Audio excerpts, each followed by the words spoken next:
Sir కుప్పంలో ఒక మహిళని చెట్టుకు తాడుతో కట్టేసి మరి ఘోరంగా కొట్టారు గదా! దానికి సంబంధించిన వీడియోలు విపరీతంగా వైరల్ అవ్వడంతో ఇప్పుడు చంద్రబాబు నాయుడు గారు కూడా స్పందించారు. అండ్ అదొక పొలిటికల్ టర్న్ తీసుకొని వాళ్ళ పైన విమర్శలు కూడా వస్తున్నాయి. అయితే ఇప్పుడు దీనిపైన కొన్ని భిన్నాభిప్రాయాలు కూడా వ్యక్తమవుతున్నాయి. అంటే కొట్టిన వాళ్ళదే తప్ప, లేకుంటే వాళ్ళ వైపు కూడా రైట్ ఉంది అని చెప్పేసి కూడా కొంతమంది మాట్లాడుతున్నారు. అసలేం జరిగింది ఈ ఇష్యూలో? ఎవరిది తప్పుంది? మరి దీనికి సంబంధించి అసలేం జరిగింది? దీన్నెలా అర్థం చేసుకోవాలంటారు? ఇట్లాంటి సంఘటన జరిగినప్పుడు జనరల్ గా మనకి ఒక్క వెర్షనే కనిపిస్తుంది. అది రెండో వెర్షన్ కనపడదు. ఆ రెండో వెర్షన్ మనం ఊహించుకోవాల్సిందే, లేదా మనకేమన్నా ప్రత్యక్ష సోర్సులు ఉంటే ఆ సోర్సుల ద్వారా మనం గ్రహించాలి. నాకైతే ప్రత్యక్ష సోర్సులు లేవు. బట్ మనకి పబ్లిక్ డొమైన్ లో ఉన్న ఇన్ఫర్మేషన్ ని నేను అనలైజ్ చేస్తున్నాను. అసలు ఏం జరిగిందంటే మొన్న మండే కుప్పం నియోజకవర్గంలో నారాయణపురం అనే గ్రామంలో ఒక ఆమె శిరీష ఆమె పేరు. ఆమె తన కొడుకు అక్కడ చదివి ఉన్నాడు. అక్కడ టీసీ తీసుకోవడానికి రమ్మంటే వాళ్ళు తల్లిదండ్రుల్లో ఎవరైనా ఒకరు రావాలంటే వెళ్ళారు. ఆ బాబుని ఆ బాబుని కూడా రమ్మన్నారు సంతకాలు చేయాలని. ఆ బాబుని తీసుకొని, చిన్న బాబు, ఆ బాబుని తీసుకొని ఆమె వెళ్ళింది. వెళ్ళినప్పుడు అక్కడ నలుగురు, మణికన్నప్ప, ఆయన భార్య మునమ్మ, కొడుకు రాజా, కోడలు జగదీశ్వరి, ఈ నలుగురు ఆమె మీద దాడి చేసి ఆమెని లాక్కపోయి ఒక చెట్టుకి బట్టలు కూడా ఇప్పేసి చెట్టుకి కట్టేశారు. ఆ బాబు ఏమో ఏడుస్తున్నాడు. పక్కన స్కూల్ బ్యాగ్ పెట్టుకొని యూనిఫామ్ లో కూర్చొని ఏడుస్తున్నాడు. ఆమె ఈ ఈ హఠాత్ పరిణామాన్ని ఆమె ఊహించలేదు. శిరీష ఆమె షాక్ గురై ఆమె కూడా బిగ్గరగా ఏడుస్తుంది. దీన్ని ఎవరో వీడియో అండ్ ఫోటో తీసి పెట్టేశారు. ఆ తర్వాత ఎవరో దారుణ పోతున్న కొంతమంది చూసి ఈ మునికన్నప్ప వీళ్ళకి ఇది కరెక్ట్ కాదు, నువ్వు చేస్తున్నది అది ఇదని చెప్పిన తర్వాత వాళ్ళు కోపం చల్లారినాక వదిలేశారు. సో ఈ ఫోటో విపరీతంగా వైరల్ అయిపోయింది. అంటే ఈ మధ్య కాలంలో ఇలాంటి సంఘటన ఎక్కడ కనిపించలేదు. అంటే ఒక చిన్న బాబు ఎదురుగా వాళ్ళ అమ్మని అలాగా కట్టేస్తే ఆ బాబు జీవితాంతం ఆ విజువల్ అనేది, ఆ సంఘటన అనేది అతని మానసిక పరిస్థితి మీద చాలా దారుణంగా ముద్ర వేసే అవకాశం ఉంది. రెండవది, అసలు ఇంత దారుణం ఇది మధ్యయుగాల్లో ఉన్నామా మనం, లేదా ఏ మిడిల్ ఈస్ట్ కంట్రీస్ లో, ముస్లిం కంట్రీస్ లో ఇలాంటి అనాగరిక శిక్షలు ఉంటాయి అక్కడ ఉన్నామా అనేది ఒకటైతే, రెండోది సాక్షాత్తు ముఖ్యమంత్రి గత 30 ఏళ్లుగా ప్రాతినిధ్యం వస్తున్న కుప్పంలో ఈ సంఘటన జరగడం అనేది అందరినీ షాక్ గురి చేసింది.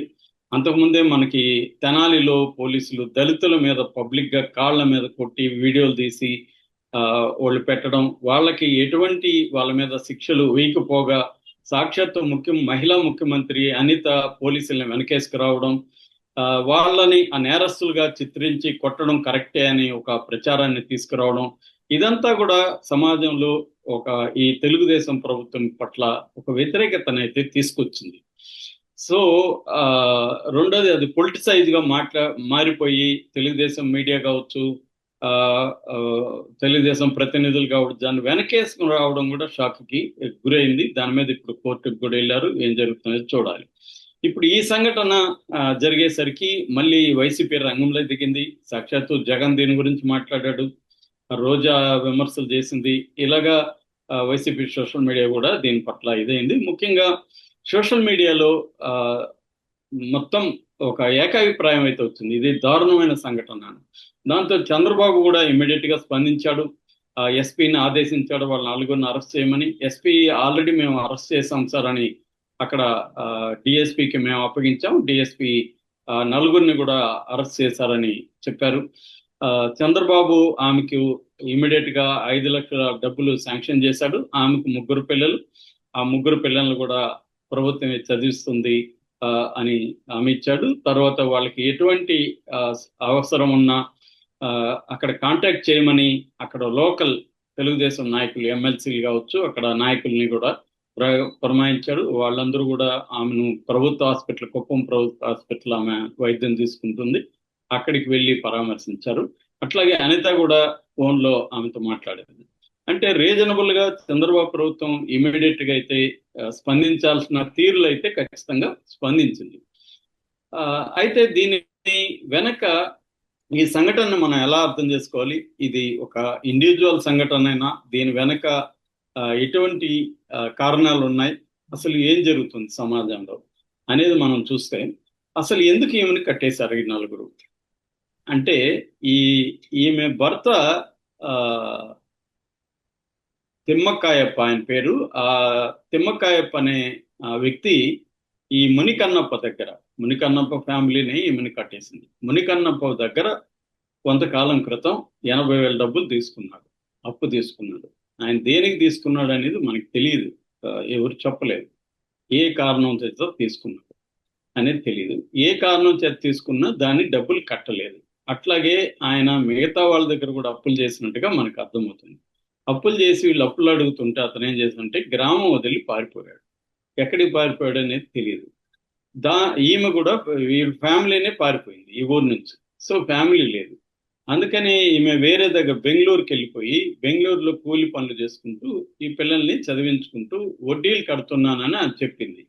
సో ఆ వడ్డీలు కడుతున్నారా, అసలు అప్పు ఏమన్నా తీర్చారా, ఇవన్నీ మనకి మునికన్నప్ప యాంగిల్ నుంచి స్టోరీ తెలియదు. ఆయన చెప్తే గానీ మనకు తెలియదు. సో ఇక్కడ క్లియర్ గా మనకు అర్థమవుతుందంటే ఏదో కారణం చేత ఈ తిమ్మరాయప్ప అప్పులు చేసి అప్పులు కట్టలేని పరిస్థితిలో ఆయన పారిపోయాడు. అంటే తన భర్తగా తన బాధ్యతల నుంచి పారిపోయి వీళ్ళని పిల్లల్ని తల్లిని వదిలేశాడు. సో అప్పుడు తల్లి మీద బాధ్యతలు తడిగి, తండ్రి పిల్లల్ని వదిలేయగలరు కానీ జనరల్ గా తల్లులు వెరీ రేర్ కేసుల్లో తప్ప తల్లులు పిల్లల్ని వదిలేసి పారిపోయే పరిస్థితి ఉండదు.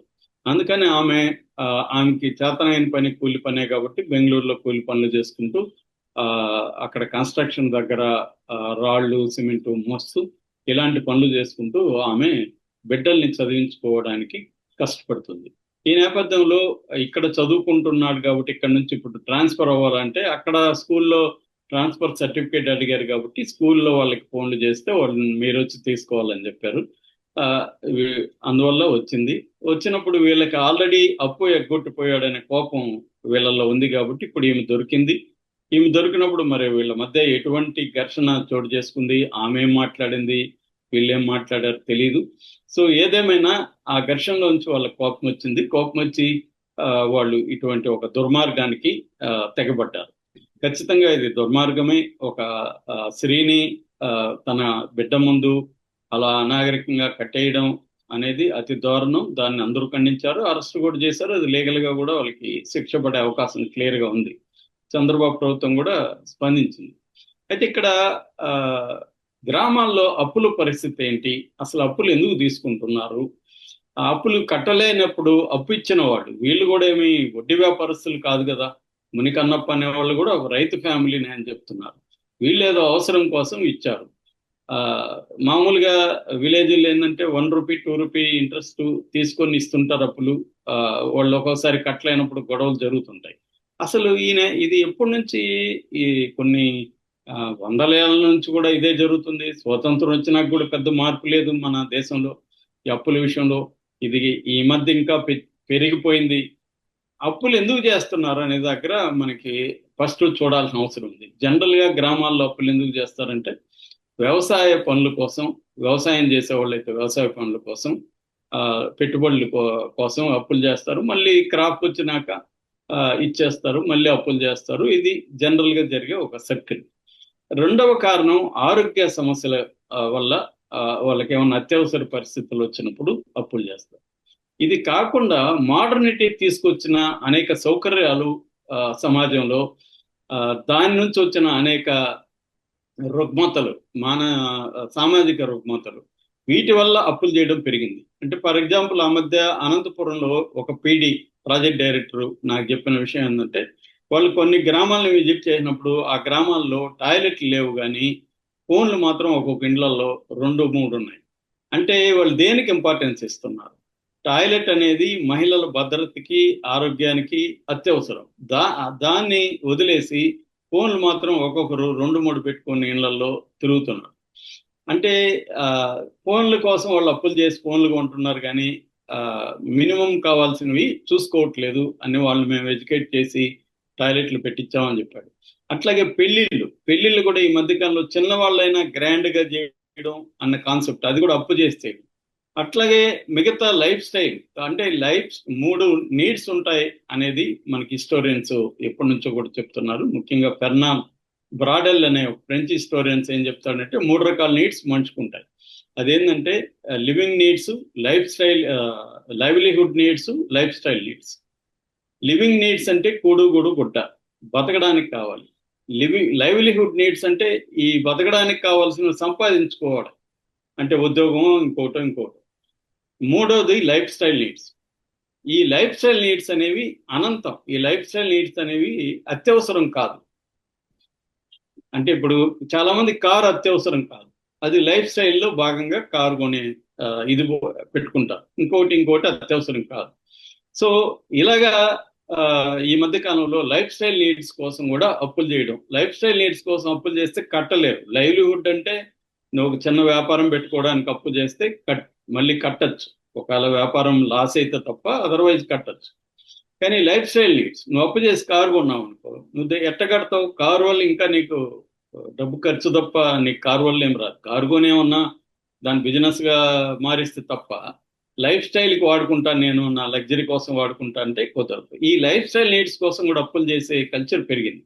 ఇక నెక్స్ట్ ఆస్పెక్ట్, అసలు వీళ్ళకి మైక్రో ఫైనాన్స్ అనే కాన్సెప్ట్ ఎప్పుడో మన దేశంలో ఇంట్రడ్యూస్ అయింది. అంటే చిన్న చిన్న రుణాలు ఇవ్వడం, పొదుపు, micro finance, micro savings, micro loans ఇవ్వడం, ఇది గవర్నమెంట్ సరిగా చేయలేకపోతుంది. అందరికి అందుబాటులో మైక్రో ఫైనాన్స్ ఉంటాయి. ఇప్పుడు ఈ 80,000 ఇతనికి మైక్రో ఫైనాన్స్ లో ప్రభుత్వం కానీ ఇచ్చునుంటే ఇతను ప్రైవేట్ వ్యక్తుల దగ్గర చేయాల్సిన అవసరం లేదు. సో ఇటువంటి ప్రాబ్లమ్స్ అన్నీ కూడా ఈ ఇష్యూ చుట్టూ ఉన్నాయి. అవన్నీ కూడా చర్చ జరగాలి. ఓన్లీ సంఘటనలో మునికన్నప్ప ఫ్యామిలీకి మాత్రమే శిక్ష పడితే ఈ సమస్య సాల్వ్ కాదు. దీని వెనుకున్న సమస్య ఏంటనేది చూడాలి. అట్లాగే ఓవరాల్ గా ఇష్యూలో బర్డన్ ఎవరి మీద పడింది? భార్య మీద, శిరీష మీద. అతనేమో ఎస్కేప్ అయిపోయాడు. అంటే మొగుళ్ళు ఎస్కేప్ అయిపోతున్నారు, భార్యలు మాత్రం మళ్ళీ మహిళల మీద మాత్రమే ఈ భారం అంతా కూడా పడుతుంది. అందుకనే మహిళా సాధికారిత మీద కూడా ప్రభుత్వాలు మరీ ఇంపార్టెంట్, ఆల్రెడీ ఇంపార్టెన్స్ ఉన్నాయి. జన్ధన్ ఖాతాలు ఇవన్నీ కూడా మహిళల పేరుతో ఉండడం, వాళ్ళకి ప్రభుత్వం ఇండ్లు ఇచ్చినప్పుడు వాళ్ళ పేరుతో ఇండ్లు ఇవ్వడం, ఇలాంటివి చేస్తున్నారు కానీ సరిపోవట్లేదు. సో ఈ మైక్రో ఫైనాన్స్ వ్యవస్థని పెంచడం, మహిళా సాధికారతను పెంచడం, ఇటువంటి గ్రామాల్లో అప్పులు ప్రైవేటు వ్యక్తులు కాకుండా మైక్రో ఫైనాన్స్ సంస్థల ద్వారా అందించడం, అట్లాగే వ్యక్తులుగా కూడా మనం లైఫ్